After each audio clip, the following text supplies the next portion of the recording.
नमस्कार।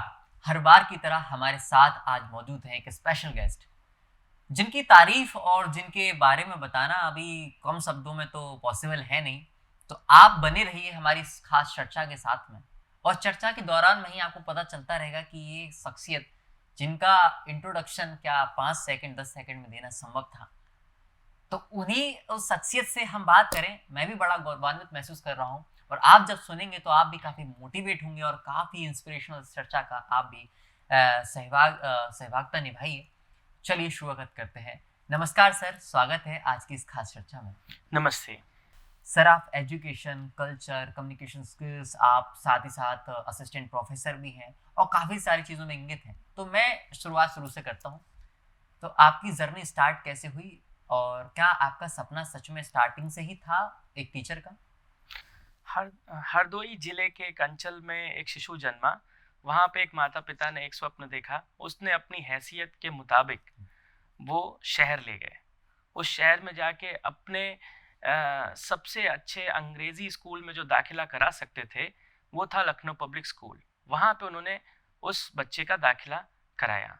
वहाँ से उसकी एजुकेशन स्टार्ट होती है। प्रारंभिक कुछ शिक्षा गांव में भी हुई थी, लेकिन शहर में आने के बाद में एलिमेंट्री एजुकेशन, फिर आपका सारी एजुकेशन आपकी लखनऊ पब्लिक स्कूल से हुई।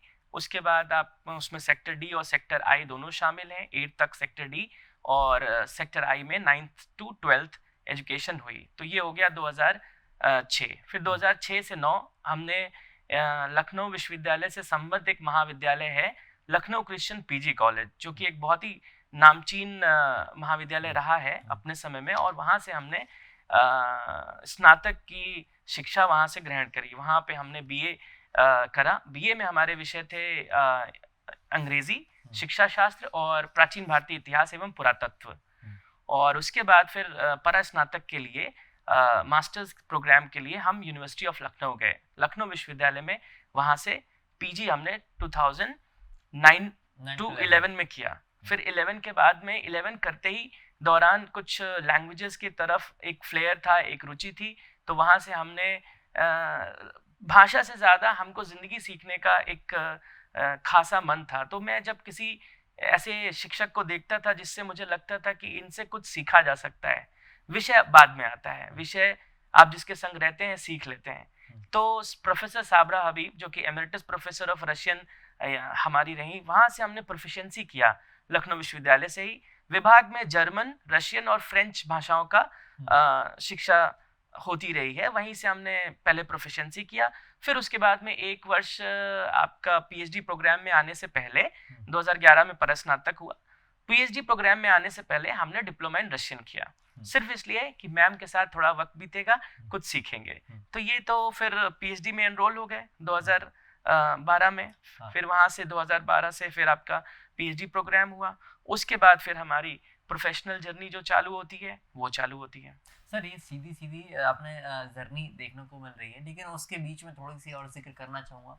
क्या 12th के बाद जब बीए की बात करूँ, तो क्या लोगों ने ऐसा नहीं कहा कि बीए कर रहे हो, या ऐसे कुछ नहीं आया कि आप चैलेंजेस? हाँ, बिल्कुल बिल्कुल कहा। ये बहुत ही एक कॉमन था, क्योंकि मेरा बैकग्राउंड आपका पीसीएम का था 12th में। तो सीधा सीधा मैंने AIEEE IIT, मेरे सब्जेक्ट्स अच्छे थे, मुझे उसमें ज्ञान था, लेकिन मेरी अभिरुचि रचनात्मक क्षेत्र में थी। तो मैं यहाँ पे ये भी कहना चाहूँगा कि जो भी आपका एप्टीट्यूड है, जो आपकी अभिरुचि है, आप उसके अनुरूप आगे चलिए, आप यकीनन सफलता प्राप्त करेंगे। सूनर और लेटर डेफिनेटली आपको सक्सेस मिलेगी। तो ये यहाँ पे हमने AIEEE का दिया, बहुत गर्व से कह रहे हैं, AIEEE का दिया, IIT का दिया, हर एक एग्जाम दिया, लेकिन उसको उत्तीर्ण नहीं कर पाए। उत्तीर्ण करना भी नहीं था, क्योंकि हमको जाना था, क्योंकि ये मन मैंने लगभग 5th स्टैंडर्ड में ये बना लिया था कि अंग्रेजी विषय में जो भी सबसे ऊंची पढ़ाई होती होगी या जिस भी देश में जाके करनी होगी, क्योंकि हम टीचर्स बहुत अच्छे हैंड्स में हम रहे, तो जिससे हमको हमेशा एक मोटिवेशन रहा कि इतनी तो आ गई है, अब इसके आगे क्या नहीं आएगी, और आनी चाहिए। इतनी अब आ गई है तो अब और भी तो आगे है। तो जहां जहां जितनी जितनी सीखते गए अंग्रेजी विषय को और जानते गए, तो और उसमें जिज्ञासा बढ़ती चली गई। और एक ये जिज्ञासा ही थी, कभी कभी बहुत फूलिश क्वेश्चंस भी पूछे, जैसे फॉर उदाहरणतया 12th में अपने टीचर से सिर्फ इस बारे में वो लिखा था nowhere, लेकिन हमने उसको कुछ तोड़ के पढ़ा now here करके पूछा, तो सवाल तो नहीं बिल्कुल जच रहा था, ना ही मुझे समझ में आया। लेकिन उस समय, लेकिन कभी कभी इस तरीके के क्वेश्चंस भी अगर बच्चा आता है तो टीचर्स को वेलकम करना चाहिए। गलत सही से मतलब नहीं है, एज फॉर एज उसकी इंक्वायरी चालू है, एज फॉर एज उसकी इन्वेस्टिगेशन चालू है, तो उसको प्रोत्साहन देना चाहिए। तो जो आपका सवाल था उसी को लेकर ये बात है। अच्छा, तो आप जब मैं थोड़ा सा बात कर रहा हूँ कि इंग्लिश को लेके बात कर रहे हैं, लोगों के मन में एक हाइप बन रहती है, अगर इंग्लिश इंग्लिश इंग्लिश और इंग्लिश मीडियम या फिर कुछ भी इंग्लिश को लेकर। तो आप जब इंग्लिश के क्षेत्र में आपने इतनी पढ़ाई रखी, तो आपका फैमिली बैकग्राउंड कैसा था, और मतलब क्या इंग्लिश को लेके? और जैसे मैंने आपको बताया, हम एक अंचल परिवेश से आते हैं, तो हमारे यहाँ शिक्षा उतनी ज़्यादा नहीं थी, ना तो पिता की ना तो माता की, तो हम अपने फर्स्ट जनरेशन लर्नर आप हमें कह सकते हैं। और यहाँ पे आने के बाद में फिर जैसे जैसे होता गया, फिर लोगों ने सोचा और हमने ये पाया कि जब तक पढ़ सकते थे मैक्सिमम पढ़ा। और अभी जब आगे अपने क्षेत्र में जहाँ हमको शिक्षक बनना था और उच्च स्तर पे करना था, उच्च शिक्षा में करना था, वहाँ हम अपने आप को पाते हैं। अच्छा, सर, तो इंग्लिश अगर जो बच्चे देख रहे हैं जिनकी इंग्लिश वीक है, तो इंग्लिश को लेकर आप क्या टिप्स देना चाहेंगे कि बच्चा इंग्लिश अपनी इंग्लिश बोलना कैसे सीख सकता है? तो कुछ इंग्लिश में देखिए 4 फोल्ड स्किल्स हैं। बेसिकली आप सोचते हैं कि अच्छा बोलना है तो बोलने लगेंगे, ऐसा नहीं होता है। जैसे कि एक जिम इंस्ट्रक्टर आपको बोलता है कि अगर बाइसेप की ट्रेनिंग करें, ट्राइसेप की करें, एब्डोमेन की करें, तो जिस भी मसल को आप ट्रेन करेंगे वो मसल ट्रेन होती है। उसी तरीके से अगर आप 4 फोल्ड स्किल्स की जो बात कर रहा हूँ, तो लिसनिंग, स्पीकिंग, रीडिंग, राइटिंग। अगर आप अच्छा सुन सकते हैं, अच्छा बोल सकते हैं, अच्छा पढ़ सकते हैं, अच्छा लिख सकते हैं, ये तभी होगा जब आप वो चीज करें। अगर आपको राइटिंग अच्छी सीखनी है तो आपको लिखते लिखते लिखते सीखना पड़ेगा। ये एक ओवरनाइट प्रोसेस नहीं है, 15 दिन में नहीं होगा, 30 दिन में नहीं होगा, 1 साल में नहीं होगा, लेकिन हो जाएगा जब आप निरंतर अनवरत प्रक्रिया करते रहेंगे तो। ठीक है, एक तो ये। और दूसरा, अगर आपको राइटिंग अच्छी करनी है तो आपको अच्छे से अच्छा रीडिंग करना पड़ेगा। ये इंटरडिपेंडेंट स्किल है। और अगर आपको अच्छा बोलना है तो आपको अच्छे से अच्छा सुनना पड़ेगा। तो इसलिए लिसनिंग, स्पीकिंग, रीडिंग, राइटिंग पे आप मेहनत करिए। आप ये पाएंगे अच्छी अंग्रेजी आने के बाद ये आपको कोई जॉब नहीं चाहिए। It's like a blank cheque. आप कितने भी नंबर ऑफ जीरोस भर सकते हैं, प्रोवाइडेड आप में वो स्किल हो। तो वही बात है, एक अच्छा वक्ता बनना है तो एक सबसे पहले एक अच्छा श्रोता बनिए। अब थोड़ा सा उस पर चर्चा कर लेते हैं, जो आपकी पीएचडी जर्नी रही, जो आपने बीए किया, एमए किया। फिलहाल आप तो पीसीएम वाले स्टूडेंट थे, तो एकदम मेरा क्वेश्चन आया कि आप पीसीएम को छोड़कर आप बीए में क्यों आए। फिर अब बात करता हूँ कि जब आपने बीए एमए हो गया, फिर पीएचडी को लेकर कैसा रहा और कैसी आपकी मेंटरशिप रही, कैसे आपको गाइड मिले, कैसे टीचर मिले? देखिए, सबसे पहले तो कुछ भी जो भी आप पढ़ते हैं कभी आपका वेस्ट नहीं जाता। रही बात, मैंने पीसीएम पढ़ी तो उसकी जो वोकैबुलरी होती है, जैसे एक कहते हैं लैंग्वेज, एक कहते हैं मेटा लैंग्वेज। जैसे आपको बायोलॉजी की बात करनी है तो आप लिविंग ऑर्गेनिज्म, सेल, केमिस्ट्री की बात करें, मॉलिक्यूल, एटम, फोर्स, तो एक लैंग्वेज को बात करने के लिए उसकी एक लैंग्वेज लगती है। तो जो अंग्रेजी साहित्य पढ़ा तो वो बहुत ही बाय फार इंटरडिसिप्लिनेरियन सब्जेक्ट है, यानी इकोनॉमिक्स, सोशियोलॉजी, पॉलिटिकल साइंस, हर एक विषय से कुछ ना कुछ वो ड्रॉ करता है, वो सोसाइटी के बारे में है। तो मैं ये देखता हूँ कि जैसे मैंने वहाँ एक cry of lot 49 by Thomas Pynchon था अमेरिकन लिटरेचर में, उसमें लॉ ऑफ थर्मोडायनेमिक्स थे। तो जो विषय और बच्चों को उतनी आसानी से नहीं समझ में आता था, वो मुझे चूंकि लॉ ऑफ थर्मोडायनेमिक्स पढ़ा है और चीजें हैं तो वो समझ में आती हैं। तो वो एक एक्स्ट्रा एज देता है। मेरे जो मेंटोर रहे प्रोफेसर निशि पांडे मैम, जो हमारी सुपरवाइजर पीएचडी गाइड रही, तो उन्होंने भी साइंस बैकग्राउंड से वो हैं। ठीक है, और यूं भी कह लूं कि वो फर्स्ट डिवीजन भी नहीं था, लेकिन वो चीज कहीं रोकती नहीं है आपको, चाहे आप गुड सेकंड डिवीजन हो या फर्स्ट डिवीजन ना भी हो, प्रोवाइडेड अगर आपने वो स्किल सेट आगे अपने अंदर कल्टीवेट किया है, अगर आपने उस पर काम किया है, तो वो कहीं ना कहीं आगे आएगा। तो जर्नी हमारी 2012 में अपने प्रोफेसर निशि पांडे मैम के साथ यहाँ पे, वैसे तो परास्नातक में ही वे पढ़ा रही थी मुझे, तो एक बार एक ही सीट थी उनके अंडर में, तो मेरे एक ये पूछने से उन्होंने सहर्ष स्वीकार कर लिया कि हम खुद भी चाहते हैं कि हाँ आप ज्वाइन करें। तो वहां से पीएचडी स्टार्ट हुआ। फिर पहला शुरुआत ये हुआ, उन्होंने अमेरिकन लिटरेचर में सजेस्ट किया कि आप ये पढ़िए, तो मैंने उसको पढ़ के मुझे बहुत ज़्यादा इंटरेस्ट नहीं आया। मैंने फिर मैम से कहा कि मुझे 2-3 चीज़ें चाहिए, कि एक तो पहली बात तो रिसर्च ऐसी हो जो कन्वेंशनल ना हो, जो ओल्ड स्कूल जैसा चल रहा है कि 2 नॉवल 2 ड्रामा ऐसे करके उसका एनालिसिस कर लिया, स्टडी कर लिया, मुझे वो नहीं चाहिए था। मुझे चाहिए था कि थोड़ी रिसर्च मेरी लंबी हो।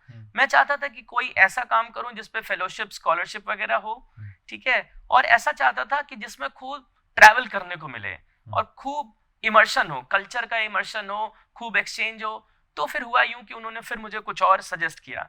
फिर अंत में जाके जो फाइनल आपका शोध प्रबंध जो तैयार हुआ वो ये रामायण के ऊपर काम निकला। तो रामायण कितनी अलग, उसमें ये था अमूर्त विरासत के ऊपर था, इंटेंजिबल कल्चरल हेरिटेज, कितनी अलग अलग विधाओं में उसका मंचन हुआ है अक्रॉस एशिया, जिसमें इंडिया में सब आ ही गया, उसके बाद में फिर थाईलैंड, कंबोडिया, इंडोनेशिया और तमाम अलग अलग देश। तो इस जर्नी के दौरान मैं पर्यटन विभाग से जुड़ा, आपका संस्कृति विभाग से जुड़ा, अयोध्या शोध संस्थान से जुड़ा, जितनी जो भी ऑनलाइन ऑफलाइन जो लाइब्रेरीज हो सकती थी, पुस्तकालय। तो कहने का मतलब एक रिसर्चर का जो मेन एरिया होता है एक्सप्लोरेशन, तो जो एक्सप्लोरेशन करने का हमको वो जो अवसर प्राप्त हुआ, वो मैं सोचता हूँ कि वो सबसे बड़ी चीज़ है जिससे मैं आज अपने आप को महसूस करता हूँ कि हाँ, मैं भी किसी को कुछ दे सकता हूँ, क्योंकि देने के लिए आपके अंदर भी कुछ होना चाहिए। कहते हैं कि जब ऊपर तक भरा रहेगा तभी छलकेगा। हाँ सर, अगर बात करें एक सक्सेसफुल और अनसक्सेसफुल, जब हम लोगों से मिलते हैं तो हम पाते हैं कि उनके जीवन में एक टर्निंग पॉइंट आता है। तो आपके जीवन में वो टर्निंग पॉइंट क्या था? टर्निंग पॉइंट में आपको सही तौर पे बोलूं, जैसे एक कहावत है, success has 1000 fathers, failure is orphan.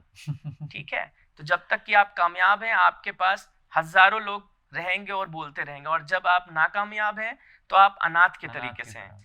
Turning point basically ये रहा कि जब मैं एमए में फाइनल सेमेस्टर में, जब मेरे इम्तिहान ही चल रहे थे, उसी दौरान पिताजी का प्राणांत हुआ। तो पिताजी के प्राणांत होने से सारा जीविकोपार्जन का जो एक जिम्मा है वो घर का बड़े बेटे होने के नाते मेरे पे आया। तो उस दिन भी, जिस दिन क्रिमेशन के लिए या अंत्येष्टि के लिए या फाइनल संस्कार के लिए पिताजी को जाना था, तो छोटा भाई लेके गया। लेकिन फिर उस दिन ये निर्णय करना था कि मैं क्या करूं, मैं क्या एग्जाम छोड़ सकता हूं। मैंने उस दिन आपका पेपर भी था? मेरा उस दिन पेपर भी था, और उस दिन पेपर मैं सबसे पहले शाहजहांपुर से उनकी डेड बॉडी यहाँ पे लखनऊ लाया, वो एक एग्जाम से पहले था, और फिर दूसरे एग्जाम मेन एग्जाम था जिस दिन शेड्यूल्ड ही था। तो हुआ यूं कि वो जाना, उनको लाना, फिर यहाँ पे उस एग्जाम में अपीयर करना, वही एक शायद पेपर था जिसमें 60+ कुछ मार्क्स आए, बाकी अन्य पेपर्स में 70+ मार्क्स थे। तो ये मुझे समझ में लगता है कि जैसा पिताजी होते तो और भी कुछ पढ़ने का, और भी कुछ करने का, लेकिन जितना भी उन्होंने सोचा था हमने उसको पूरा किया। तो ये चीज़ है कि वो टर्निंग पॉइंट यकीनन है, क्योंकि उससे आप पे जिम्मेदारी आई, लेकिन जो चैलेंजेस होते हैं उसी से जो है कसौटी जो होती है वो जरूरी होती है। ये एक टच स्टोन है, अगर उस टच स्टोन पे आप खड़े उतर गए तो आप आगे बढ़ते हैं, नहीं उतर पाए तो आप उसी में कहीं ना कहीं फंसा महसूस करते हैं अपने आप को।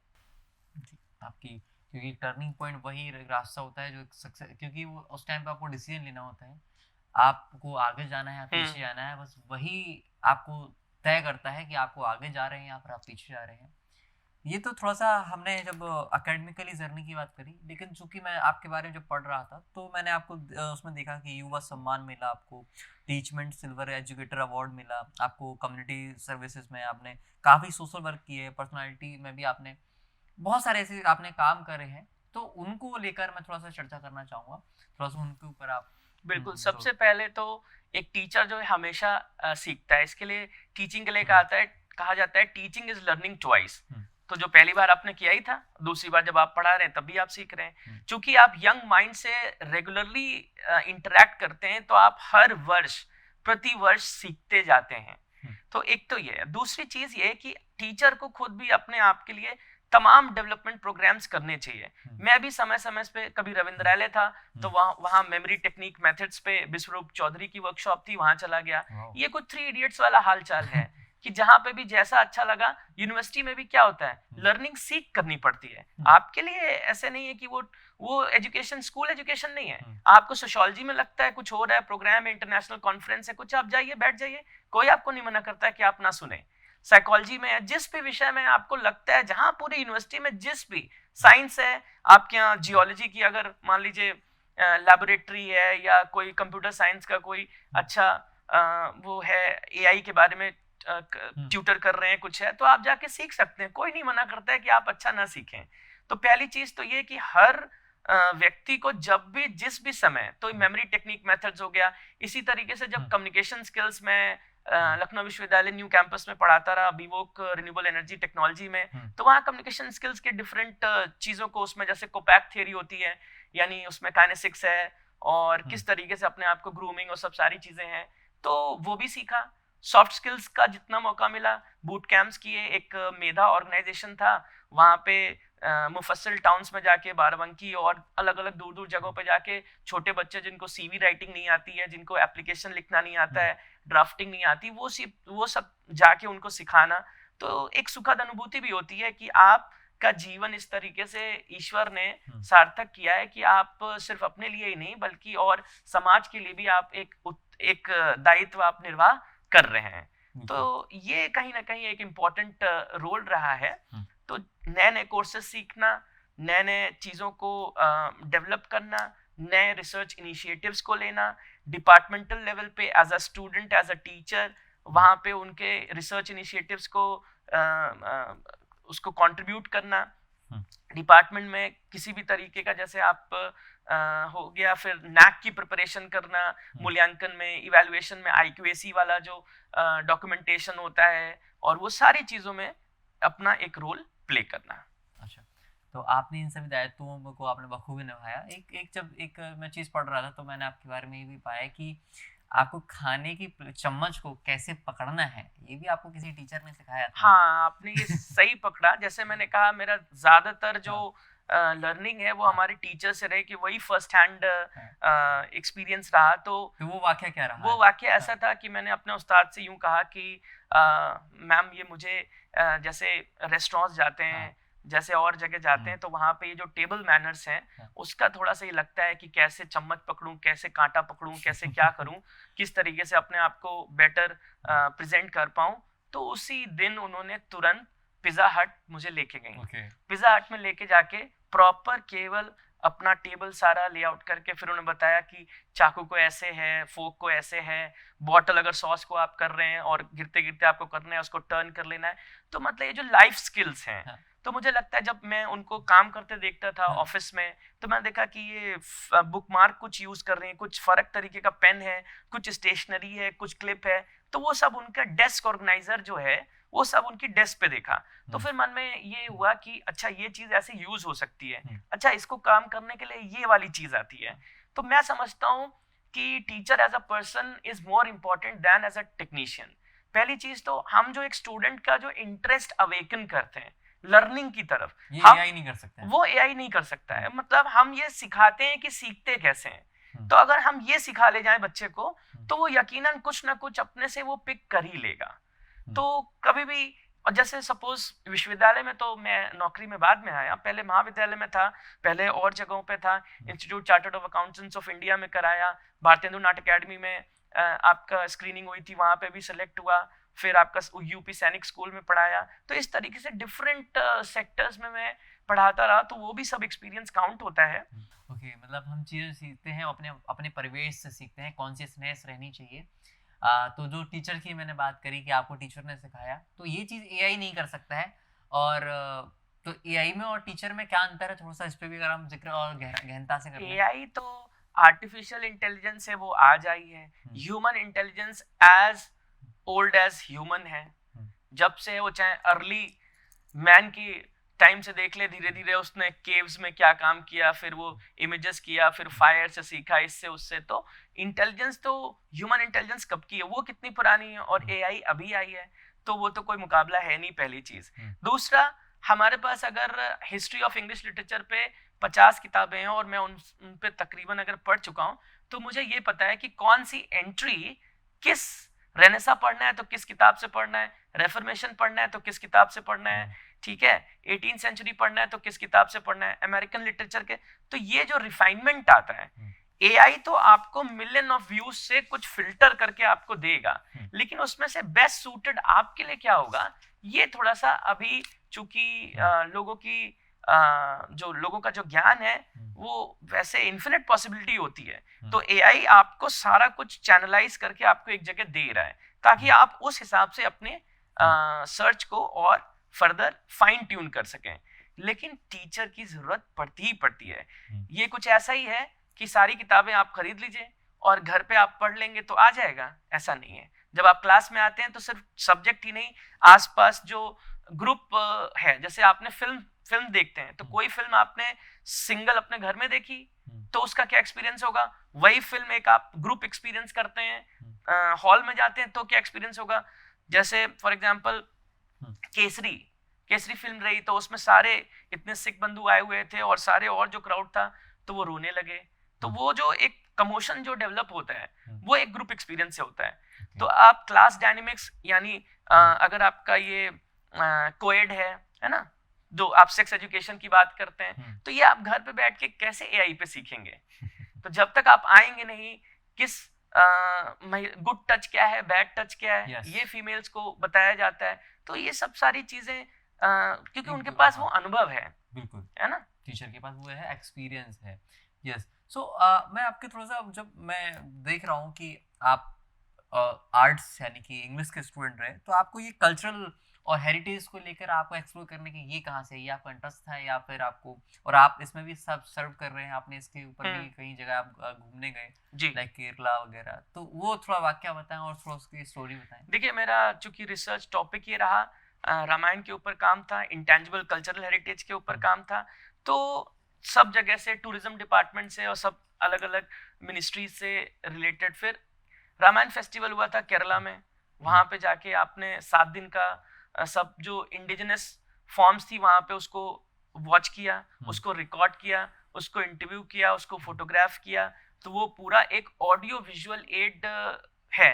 क्योंकि कल में मान लीजिए वो आर्टिस्ट नहीं है, लेकिन आज मैं अपने आने वाले जनरेशंस के लिए क्या संरक्षित किया है, आपने क्या प्रिजर्व किया है, तो वो कहीं ना कहीं वो ऑडियो विजुअल कंटेंट जो है जिसपे आप बहुत काम भी हो रहा है, आर्काइवल रिसर्च और डॉक्यूमेंटेशन पे बहुत काम हो रहा है, तो वहां पे हुआ। Indira Gandhi national centre for arts है, वहां पे सेकंड रामायण इंटरनेशनल कॉन्फ्रेंस हुई थी, वहां पे रामायण स्टडीज से रिलेटेड जितने सबसे बड़े आर्टिस्ट, सबसे बड़े जो ऑथर्स थे, लिंडा हेस, पॉला रिचमन, जी वेनु, पपेट थिएटर के, या कोई भी आप फील्ड का नाम ले लीजिए और कोई भी आप डिसिप्लिन का नाम ले लीजिए, वे सब वहां पे मौजूद थे। और तो ये इससे जो आपका एक अनुभव होता है, आप इतने सारे फॉर्म्स को देख रहे थे, इतना कल्चर से आप इंट्रोड्यूस हुए, आपको अपनी भारतीय संस्कृति से पता लगा।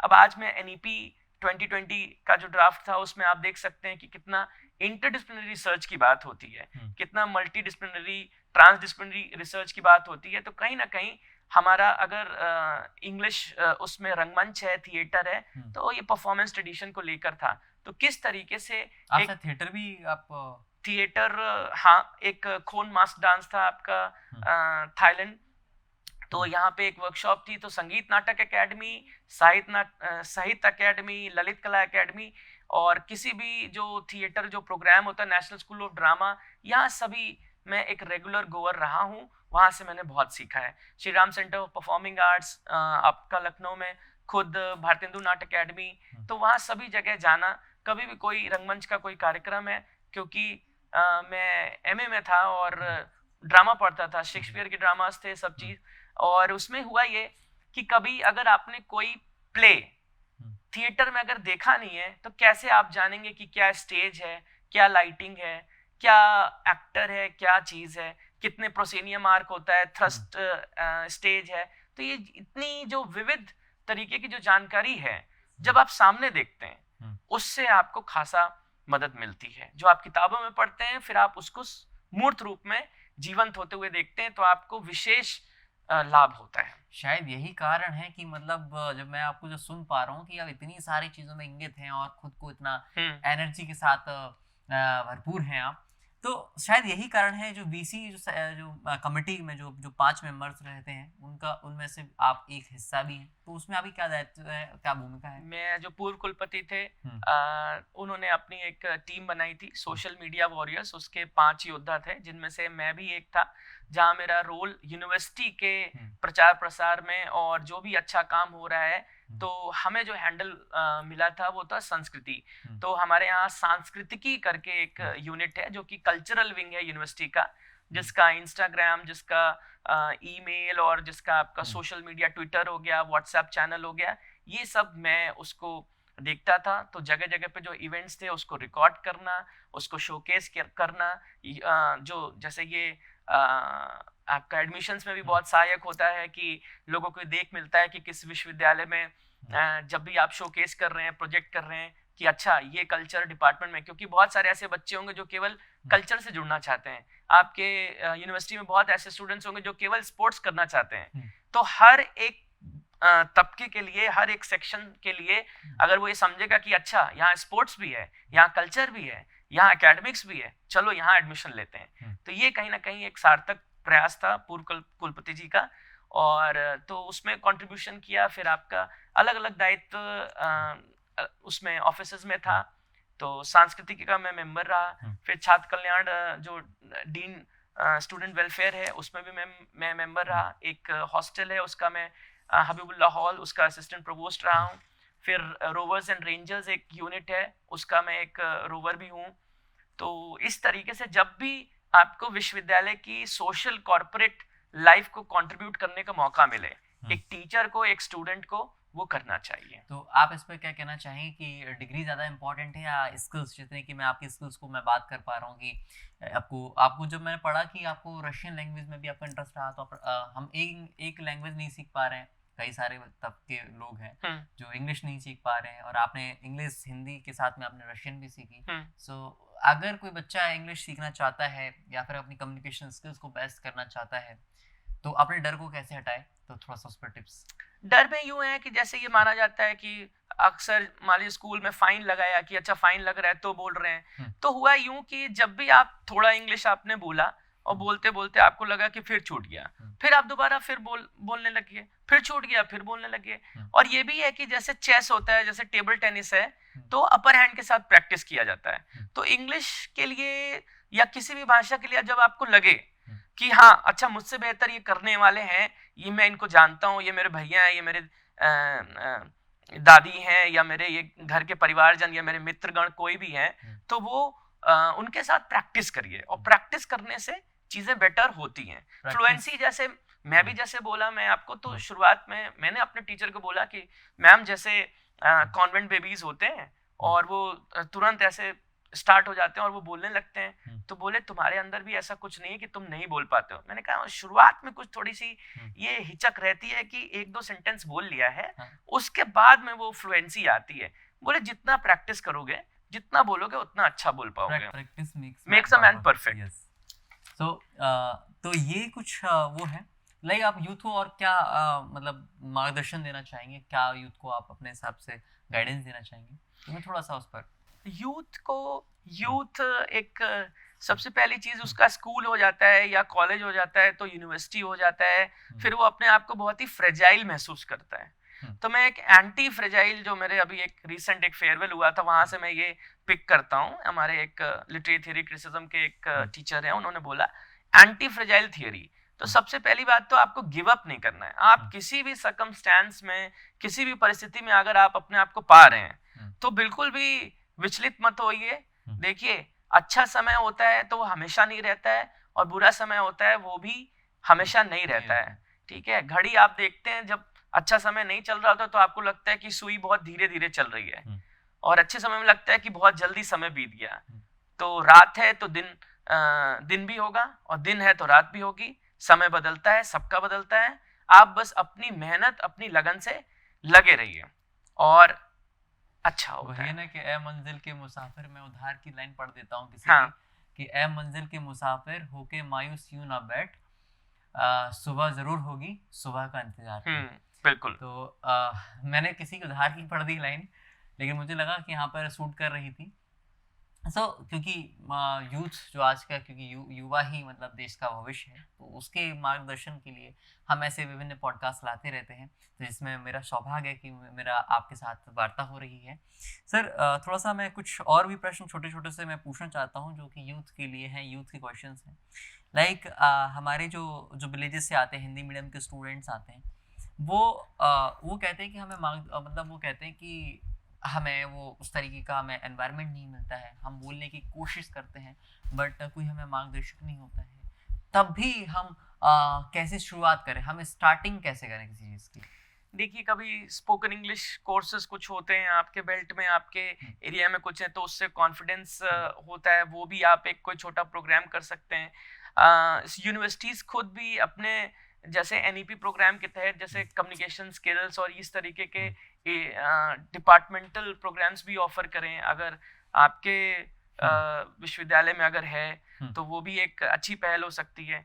कभी कभी ये डिपार्टमेंट मतलब जैसे रीच आउट करने के लिए एक वॉलंटरली मुहिम चलाते हैं कि हाँ, मेरे एरिया के जो बच्चे होंगे मुफस्सिल टाउन से जो होंगे, जो थोड़े गरीब तबके के हैं, तो उनको फ्री में एजुकेशन देना। तो कोई भी ट्रेनर एक यूनिवर्सिटी का कुछ टाइम शाम का बांध सकता है ऑन अ रोटेशन बेसिस, कि जहाँ पे वो ये पहल कर सकता है कि कोई भी बच्चे आए और उनको जो गाइडेंस चाहिए वो थोड़ा सा वो टाइम हाफ एन आवर, पौन घंटा, 1 घंटा वो वहाँ पे देकर अपने सोसाइटी में बहुत बड़ा एक ट्रांसफॉर्मेशन ला सकता है। तो जो भी चेंज आएगा it has to begin from within. सबसे पहले हम में आना चाहिए। हम अगर सिर्फ सवाल पूछते रहेंगे तो बदलाव नहीं आएगा। हम अगर कुछ अभी as a teacher, as a student हम क्या कर सकते हैं कि आपने तुरंत उसको फॉलो अप किया, कुछ बच्चों को इकट्ठा किया, आप उनको कुछ पढ़ाने लगे, वहां से शुरुआत हो गई। तो शुरुआत जरूरी है। जी, बहुत अच्छा लगा सर आपसे ये सब चीज़ें जान के, और यूथ को भी काफ़ी मोटिवेशन मिला और काफ़ी गाइडेंस मिला। हम बस ये आपसे जानना चाहते हैं कि आप लखनऊ से आए, हमारे बुंदेलखंड विश्वविद्यालय में कैसा लगा? थोड़ा सा उस पर भी बात कर लेता हूँ। ये मेरा पहली विजिट है आपके बुंदेलखंड यूनिवर्सिटी में, और ये मुझे काफ़ी अच्छा लगा। अभी कैंपस घूमा, काफ़ी अच्छा कैंपस है, और फिर आगे भी आने की मंशा है और आगे भी आते रहेंगे। ज़रूर ज़रूर जी। बुंदेलखंड विश्वविद्यालय में आपका हमेशा से वेलकम है, आप ज़रूर आइए, जब भी आइए। चलिए मिलते हैं सर हम अब नेक्स्ट एपिसोड में। और आपको कैसी लगी ये चर्चा और आपकी कुछ क्वेश्चंस हैं तो हम अगली बार सर को फिर से बुला सके हमारे इस खास शो में, तो आप लोग कमेंट करिएगा जल्दी से। और चलिए मिलते हैं नेक्स्ट वीडियो में, तब तक के लिए धन्यवाद। गुड इवनिंग, गुड आफ्टरनून, जब भी आप देख रहे हो। Bye bye, take care.